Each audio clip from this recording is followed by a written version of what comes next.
The best kind of horror is the one that lingers in the shadow of human cruelty, hidden among the crowd of enemies.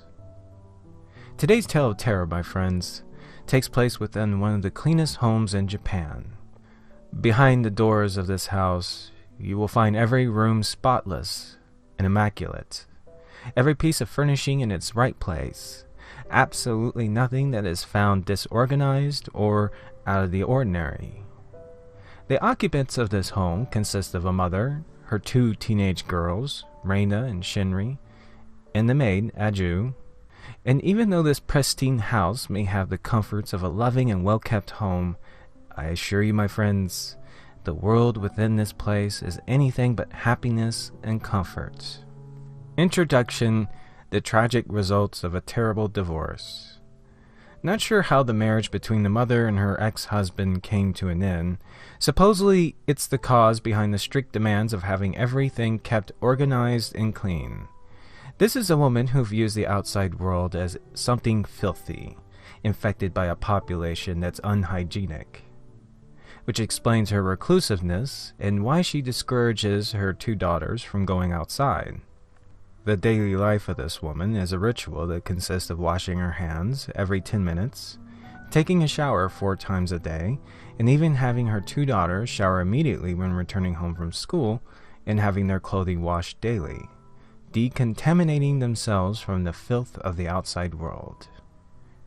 Just recently, a plumber experienced the unforgiving wrath of this woman. After the mother found one of the bathroom sinks being clogged, having Aju hiring someone to fix the pipes, it was when the plumber first set foot inside the house with his socks, his dirty socks, the tension of having this man inside her home, doing his job on removing the clog in the pipes, berating him when finding a single drop of filthy sink water desecrating her bathroom floor, bringing his filth inside her precious home. Because of how the mother scolded the plumber for practically doing his job and being in the middle of a dispute between the mother and her two daughters, that plumber was just another person who had learned the hard way why people prefer avoiding this house. The two daughters, Reina and Shinri, two beautiful girls who are not afraid to express their arrogance, knowing that their looks would have the boys turn their heads, unlikable in their own unique way. Even though they don't share their mother's obsession with cleanliness and her views of the population being unhygienic, their spoiled behavior, bickering fights, and vanity is just an ingredient to the toxicity in this household. And then there's the maid, Aju, this poor woman who struggles on keeping up with the constant demands and excessively high expectations of her job, the obnoxious daughters, the constant screaming and yelling. Every day, Aju debates on the value of this occupation. Even though it pays well, most days she struggles with the idea that if the money is even worth the torment that she has to endure. But what this dysfunctional family doesn't know is that there is a lingering horror in the shadow of this human cruelty. It is the one place where a monster can blend right in and wait for the perfect moment to strike. Now, even though someone in their right mind would prefer staying away from this house, there are a couple people who have a fixation with the family inside, starting with an individual who stands out in his own unique way. Carrie, an eyesore, a young man who isn't too fond with his hygiene or appearance, notorious for his unbearable stench, his pale skin and clothing being covered with sweat, filth, and grime, and who has a special eye for one of the daughters, Reina. Even though Carrie is from a different school, for a few months now, Carrie would normally be found a block away from Reina's house, never failing on being there, waiting for her after school, seizing the opportunity to confess his love for her, oblivious to Reina's instant disapproval and disgust. But for Shinri, who's aware of her sister's admirer, the temptation of entertaining a cruel joke was irresistible, which is why on one day Shinri met up with Carrie while he was waiting for Reina, telling him how Reina would always talk about him, the nice things she would say, how he would always wait for her after school, and that their mother wanted to meet him, which is why Shinri invited Carrie to her house. All this time, Carrie couldn't find Reina's house. You can imagine the happiness within this man when standing outside this beautiful home while Shinri went inside to get her mother. The unhealthy fixation Carrie had with Reina being feeded with the promises of indulging his obsession. And after waiting for a long time, that was when the mother opened a window on the second floor, had a good look at the filthy boy in front of her house, and began throwing eggs at Carrie, scolding and berating Carrie, this disgusting creature lingering outside her home. And Carrie just stood there while the mother continued throwing eggs, taking in the punishment for his obsessive fixation. And when reality had finally kicked in, his fantasy of winning Reina's love was but a foolish and unhealthy fantasy. That was when Carrie left. As for Reina, who was spared another day of running into her obsessive admirer, she was currently dealing with another individual who wanted to find a way back into this toxic household. Reina's father. Even though he had seen better days, for the past couple weeks Reina's father would find his daughter Reina or Shinri after school and make the hopeless effort of trying to reconnect with them. But knowing about her mother and her reaction if she were to find out that her daughters were talking to their father, this is why both girls felt that it was best to avoid their father, knowing that the consequences would be severe. But on that night, things were about to get interesting when this family would receive a midnight visit from an unsuspecting guest. An individual who was determined to get inside this house. A burglar? A stalker? Whoever it was, the moment that this man had made his way through the hallway window, that was when he would be greeted by the mother, welcoming the midnight visitor with a baseball bat to the head. Waking up to the commotion downstairs, the sounds of their mother going into a screaming frenzy, and the loud thuds of a bat striking a man's head and body. Immediately the two girls rushed downstairs to find their mother viciously striking someone, a thief who would be stupid enough to break into this house. And when Reina turned on the hallway light, the two girls would be shocked when finding the man who had broken into their house wasn't a thief, not a stalker. It was their father. And as a result of their mother attacking him with a bat, the father succumbed to his fatal injuries and passed away. The following day, the town was shocked when learning about the woman who beat her ex-husband to death with a baseball bat. Supposedly what happened was that she killed him in self-defense. They said that he was found with a knife, and according to the man's history with depression, his several attempts at trying to reach out to his daughters, police concluded that the father was attempting to break into the house and commit suicide with his two daughters. Of course, that's not what really did happen. The mother tampering with the crime scene by placing a knife in her ex-husband's hand. She did that to make it look like it was in self-defense. But the tension in the house was growing more hostile, especially the fact that Aju was unable to remove the bloodstains from the floor. All day, Aju would be continuously berated by the mother. Not that she was incapable of doing her job, it's just that it's literally impossible to remove the blood because of how it's permanently stained into the wooden floor. And even though Aju tried explaining this, stating a fact instead of being a maid who's talking back, Aju just could not bear another second of being screamed and yelled over something that is out of her control, which is why she finally had enough of the madness and quit. So knowing what kind of toxic people are residing within this pristine home, the unbearable mixture of bickering, cruelty, and hostility, things are about to take an interesting turn when a lingering horror will be added into this madness, beginning with the kitchen sink being clogged. Except, unlike the last clog, when the sink is backed up, it would take a few minutes before the water would recede, and a strange moaning can be heard, coming from the pipes. Because of the incident with the plumber and Aju quitting, the mother decided to take care of the clogged pipe by herself by using boiling water, which can melt the oil stains in the pipe.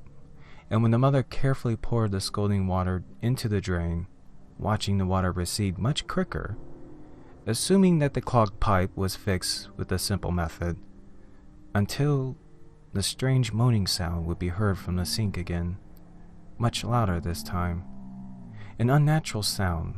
Maybe it's the sounds of boiling water going down the drain, or maybe it's an unremitting horror that found its way into this house. Throughout the whole day, those sounds of distorted moaning never ceased, haunting the entire house. Both Raina and Shinri knew that the sounds were coming from the drain pipe, and because of how there was pipes within the walls throughout the entire house, it explains how the moaning could be heard in every room. There was an uncomfortable feeling that the girls had with this moaning. It was like there was something inside the pipes, and when Shinri paid close attention to the sound, a panic began to dwell within, believing that these were the sounds of her father.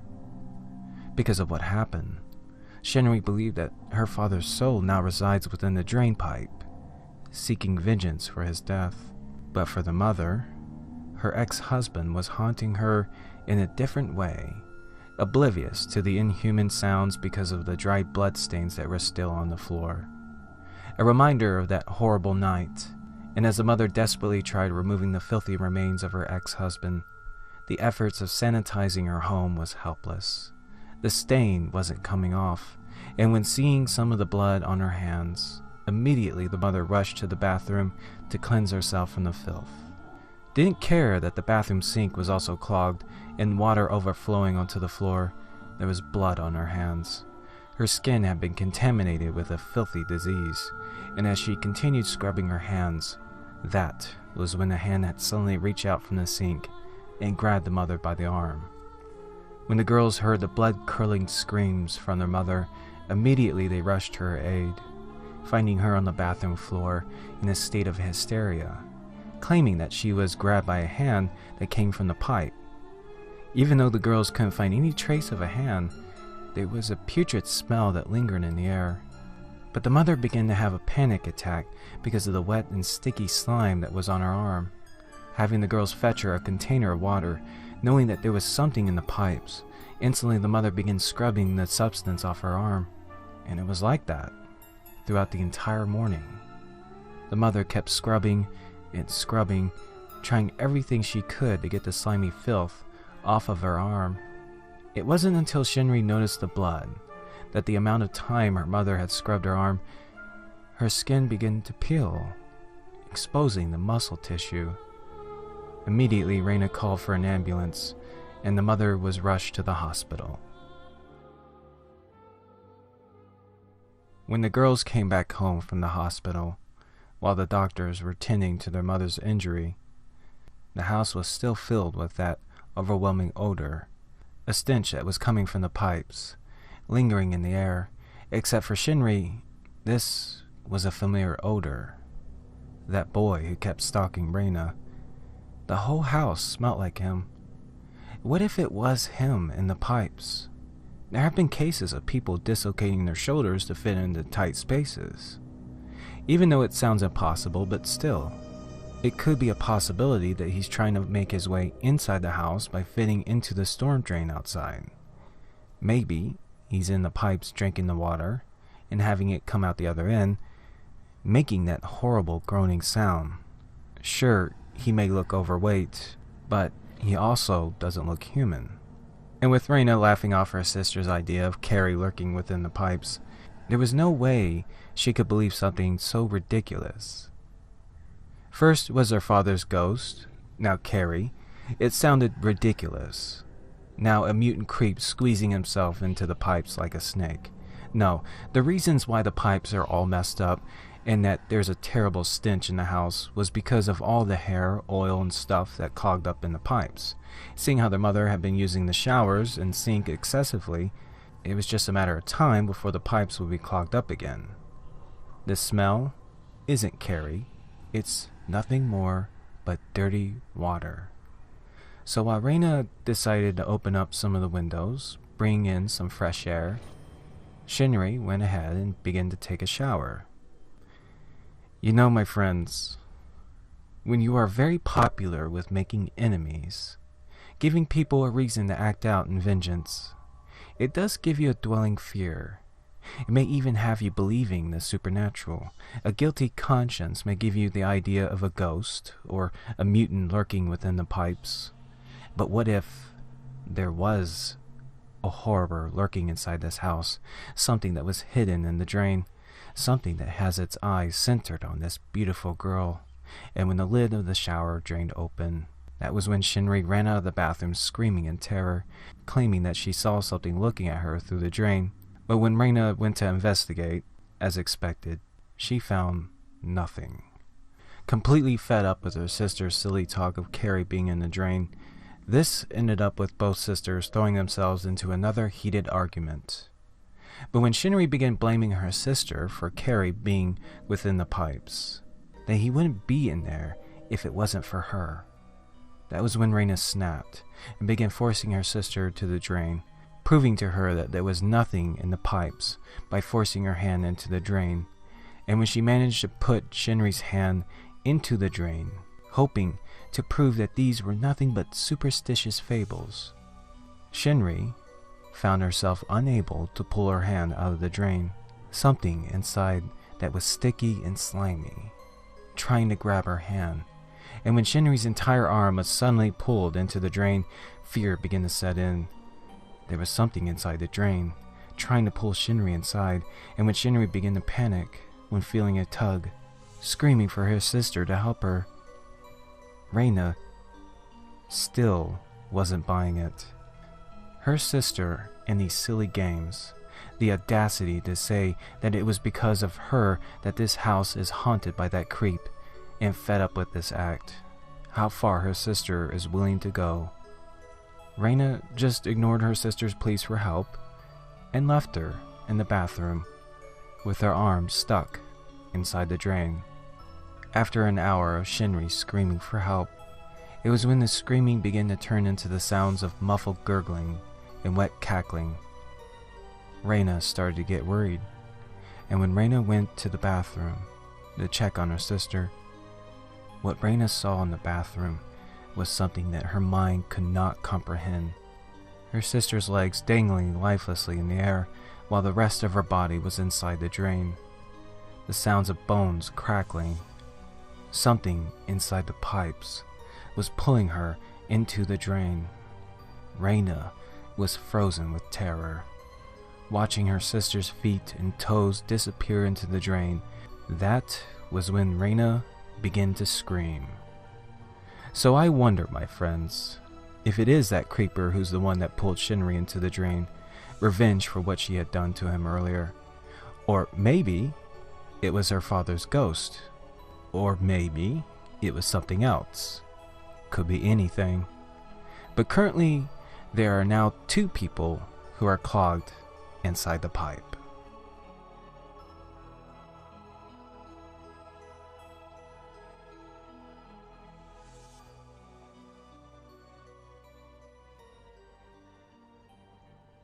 Ladies and gentlemen, boys and girls, my friends, I would love to take the time and recognize these individuals who were generous enough to help and support this channel. Even though as a YouTuber that cannot monetize for various reasons, there have been times where I have struggled on maintaining this channel. And I cannot express how truly grateful I am for these individuals who have been kind enough to help me with that issue and keep a steady flow of horror stories from your favorite writer and artist Junji Ito and other tales that I bring to my channel. My friends, I love what I do on here. I don't see it as a job, but more of a hobby that I devote myself to because of my love for horror and even Junji Ito. Regardless of how people may view my channel and my methods on presenting these stories, there's a lot of passion that I put into this channel. Once again, For those who are supporting this channel, I thank you.